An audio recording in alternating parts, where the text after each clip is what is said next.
An easy way to animate text is to use a text animation preset. You can apply them and use the default values, or you can change them. You can customize them. Let me show you how to do that. Let's just open up a new project. We'll make a new comp. I'm going to go with my HD comp here. Click that. And I want to put some text in there, so I'm going to click on the character panel to view that. I've got my Black Oak standard and various other things here, so that should serve our purposes. Click on the type tool and type in some text here. There you go. And click on the layer to accept that. Control key to move it around. Command key on Mac. There we go. There's our text. I want to apply a text animation preset to that layer. To do that, I select the layer, and then I need to go to Effects and Presets, this panel over here. If you don't see the panel, you can always find it by going Window, Effects, and Presets. And now it's up front here like that.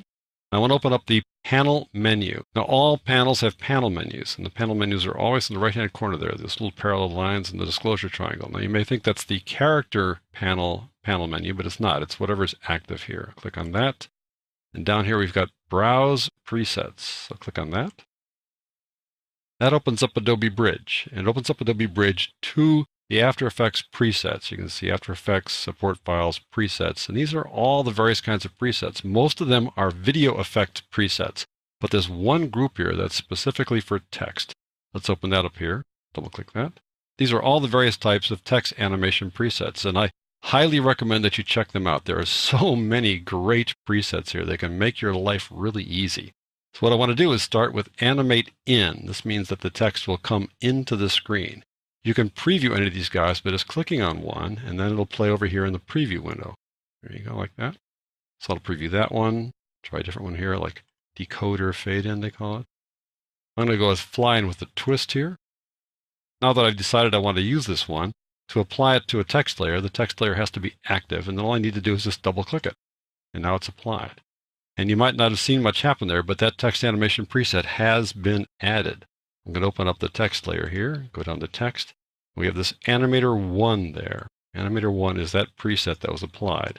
It's applied with a set of keyframes and also a property that we're going to animate. So let me open this up so you can see the keyframes. You can see those two little round dots there. I'll cover it up by this current time indicator. 1, 2. That means that there are keyframes somewhere there in one of these little layers inside this property group. So open that up. And the keyframes are applied to the start property of the range selector only. That's it. We just animate keyframes for the start property, and that's enough to do all that. How cool is that? The thing is, though, when you do animations like this, you typically don't start with the text on the screen and end with it on the screen. We're bringing this thing in, right? So you need to adapt a lot of these presets to suit your purposes. So I'm going to scroll down here a bit to see what kind of properties were added to this preset. We've got position, skew axis, and rotation. Now it's rotating one full rotation, so you can kind of see it go one full rotation as it gets up there. There you go. That's the thing. So inside this range, then it's already been rotated once, and as we bring it out of the range, it's going to unrotate, essentially. Then there's position. The position here is slightly to the right of the original position and a little bit down the screen. We probably want to bring it farther down the screen, so I'm going to pull it down a bit like that. That would be typically what you do. You'd bring it actually off the screen, more or less, but we'll put it right there in the edge just to show you that you can do that. Then there's the skew thing here. Now, it's a little odd that just skew axis is here. Skew axis does nothing on its own. This just determines the axis on which the skew is applied. When you apply the skew properties to an animation, it applies both the skew and the axis. Here, for some reason, it's just the axis. So it's kind of useless at this point, but we can overcome that by adding skew to this. So I'm going to go up here a little bit, and notice that the animator has an add button next to it. We're not talking about this animate next to text. We're talking about adding a property to this animator only. So I click this, open up property, and go out to skew. Click on that. And now skew has been added along with the skew axis. So I'll just move the skew axis a little bit. Nothing will happen. But now when I move the skew, you can see that we kind of are twisting it.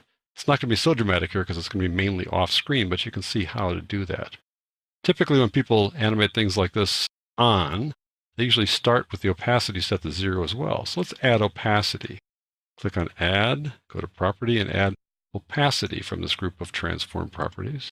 Now it comes in 100%, but we're going to drop that to 0 or near 0 so we can at least sort of still see it there just so we can see how it works. So again, this is the stuff that's in the selected range, in this range up here, this range selector. So whatever's in the range is having these properties applied. And when it's put out of the range, it goes back to its original position and original qualities. That's what's happening here. It's going to rotate on, it's going to be skewed, and it's going to go back to full opacity. All right, that's how it works. Let's add another animator. I'm going to close this guy down. Let's get another preset by going back to Bridge. What I want to do now is to have something that kind of just plays in the middle, not really animate on or animate off, just something that plays in the middle. So I go back to Text. I want to have just something here. There's so many possibilities. I really recommend check these guys out. I want to go to Fill and Stroke because this has a lot of color to it. I like this sliding color flicker there.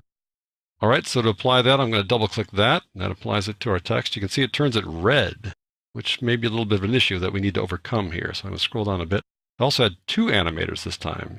Some of these presets have many animators plus some video effects, but we're going to stick with these 2 animators here. Let's see what's going on. Click away for a second. Click Animator 2. The only thing that's going on there is that it turned it red. We can change the color to anything we want. That's just the default color there for that little animator. For the fill, we're going to go down a bit farther. Animator 3 changes the hue. So it makes it red so that there's actually something to animate. Otherwise, if it was white, it wouldn't do much with hue. So it needs to have some kind of color or hue won't work. So what's happening here, the keyframes are probably going to be offset. Let's take a look. Yeah. What happens is that they've decided that 30% of the text should be animated at any one time or should have this hue property applied to it at any one time. And then we offset this 30% width here and just slide it across the text. That's what's going on there. So all we need to do now is keep it from being red throughout. So I'm going to close this down and show you how to do that. I don't want it to be red throughout. I want it to go back to the original color when we get there. So I'm going to go over here and I'm going to say, okay, I want to have the red be from there to there. So I'm going to turn on keyframes here. I'll go over to the right here a bit, that far where the ending of the animation is. Click on this keyframe button over there to say, let's have the exact same keyframe there. Let's have a hold from here to there. I'll just right click on this one, have it be a hold. There you go. It doesn't have to be a hold, but it's kind of a good practice. Now I want to have it go back to the white fill that we had before here, and then go to red. So I need to change the color of the fill here, and that'll add a keyframe. So I use the eyedropper to do that. Click there. I can click white here anywhere, and that'll do the trick. Or I could turn off the eyeball for this guy, like so. So let me just go back and undo this little eyedropper and click this eyeball there, and I could get my white from the actual inside the fill, although I know it's white. But just to be precise about it, click the eyedropper and click in there, and now we've turned this thing white. So the keyframe will go white, white, white like that, and then it'll suddenly shift to red. But first of all, I need to switch on visibility for hue by clicking its eyeball, and then we can really see how this is going to work. Turns red there, and there we go. Now we'll go after the fact here. I'm going to copy this keyframe, Controller Command C, and then I'm going to paste it here, Controller Command V. There we go. Let's see how that works now. There we are. And then I'll go back to white to finish it off. So that's how you can adapt that guy. So what I want to do now is add an animate out. And to make sure I don't replace an existing animator, I'm going to close these guys down, because sometimes when you add another preset, it actually replaces an existing one. So I'm going to close them down. Just make sure this layer is selected. That should be sufficient. And go back to Bridge. And what I want to do now is go to Animate Out. So click on Text and open up Animate Out. There are all kinds of possibilities here. I'm going to do Random Fly Off. I want it to fly off to the right. This one goes to the left. This one goes to the right. So I'm going to double click on this. That'll apply it. It'll apply it where that current time indicator is located. Let's open it up and see how that went. It should be an animator 4 down there now. And there it is. We can see the 2 keyframes there. There are circles here because we don't see the actual keyframes, but I'll open that up. You can see what's going on.